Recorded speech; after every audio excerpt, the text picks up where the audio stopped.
Does contemporary society still need shared civic space? The short answer, I believe, is yes. I come to you today with a background shot of downtown Detroit showing Campus Martius Park, the new thriving heart of a once empty downtown.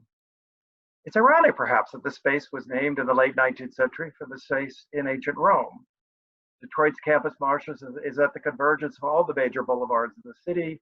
It was once a vital urban hub, the site of the world's largest department store, in fact. By 2009, it was empty. That this kind of space can be brought back to life as a diverse gathering place for all of Detroit is a sign of the power of public spaces to foster civic life. Civic spaces like this are the sites of celebration, festivals, art events, memorial services, and all kinds of expressions of a community. COVID-19, in fact, has brought new awareness of their importance. People have happily come back to these spaces following isolation of their homes, where they had ample connection to nearly every form of social media. The celebrations following Joe Biden's election just last week also showed that the exercise of democracy depends upon the literal commons, where people can gather as citizens, a square, a Main Street, a park, other public spaces that is open to all.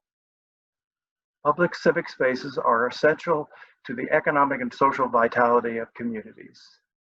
At a course I teach at Pratt Institute on the economics of place, I stress that investments in public spaces create value, and that value can be measured in terms of its spin-off benefits, economic, social, environmental, and there's a growing body of research demonstrating this. But there are a couple caveats that relate to this issue of social justice that I want to mention in conclusion. Inclusion in public spaces cannot be designed by an architect working alone, but an architect can collaboratively design a space that facilitates social interaction by diverse people. But the design process has to be intentional, beginning with engaging the community so that they make that space their own. Perhaps even more important is the way public spaces are programmed and managed. I like to say that 80% of the successful public space is management. That's certainly the case of Detroit, where events and activities are intentionally staged to attract all different kinds of people. Thanks for inviting me to your session today. I look forward to hearing the results of your project.